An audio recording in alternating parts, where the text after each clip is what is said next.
Chicken పులుసు కోసం ముందుగా ఒక మిక్సీ జార్లో ఎండు కొబ్బరిని వేసి మెత్తగా పొడి చేసి పెట్టుకోవాలి. ఇందులోకి 3 లవంగాలు, కొత్తిమీర, కరివేపాకు, అల్లం, వెల్లుల్లి, ఉల్లిపాయ వేసి కొద్దిగా వాటర్ వేసుకొని మెత్తగా పేస్ట్ లాగా చేసుకోవాలి. ఇలా మెత్తగా పేస్ట్ అయిన దాన్ని పక్కన ఉంచుకొని స్టవ్ పైన ఒక ప్యాన్ పెట్టుకొని అందులో ఆయిల్ వేసి ఆయిల్ వేడెక్కిన తర్వాత ఉల్లిపాయలు, పచ్చిమిరపకాయలు, కరివేపాకు వేసి దోరగా వేగేంత వరకు వేయించుకోవాలి. ఇలా వేగిపోయిన తర్వాత కడిగి ఉంచుకున్న చికెన్ను ఇందులో వేసుకోవాలి. పులుసుకు బోన్స్ ఉన్న చికెన్ అయితే చాలా బాగుంటుంది. ఇందులోకి సరిపడా ఉప్పు, పసుపు వేసుకుని చికెన్లో ఉన్న వాటర్ అంతా పైకి వచ్చేంత వరకు బాగా వేయించుకోవాలి.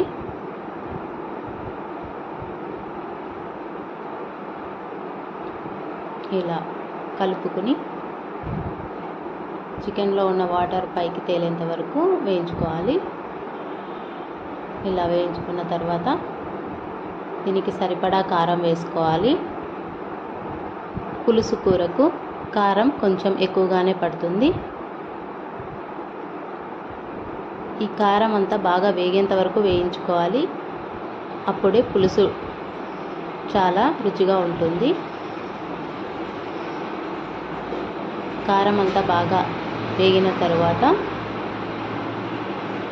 మనం ముందుగా తయారు చేసి పెట్టుకున్న మసాలాను ఇందులో వేసుకోవాలి.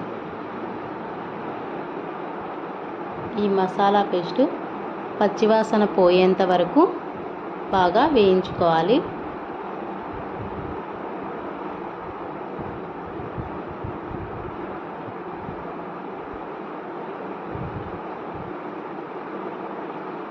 టమోటా ముక్కల్ని కూడా వేసుకోవాలి.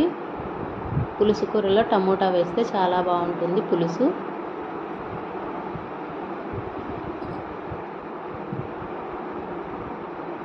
కొద్దిగా వాటర్ వేసుకొని వేయించుకుందాము.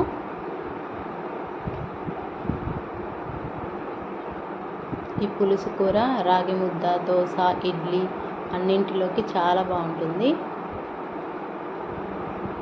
బగారా రైస్లో కూడా చాలా బాగుంటుందండి పులుసు కర్రీ. ఇప్పుడు కొద్దిగా గరం మసాలా పొడి, మిరియాల పొడి వేసి బాగా వేయించుకోవాలి.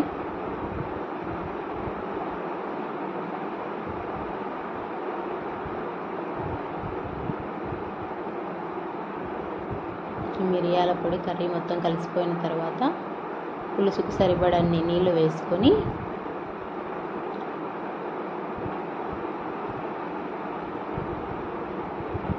కొద్దిసేపు ఉడికించుకోవాలి.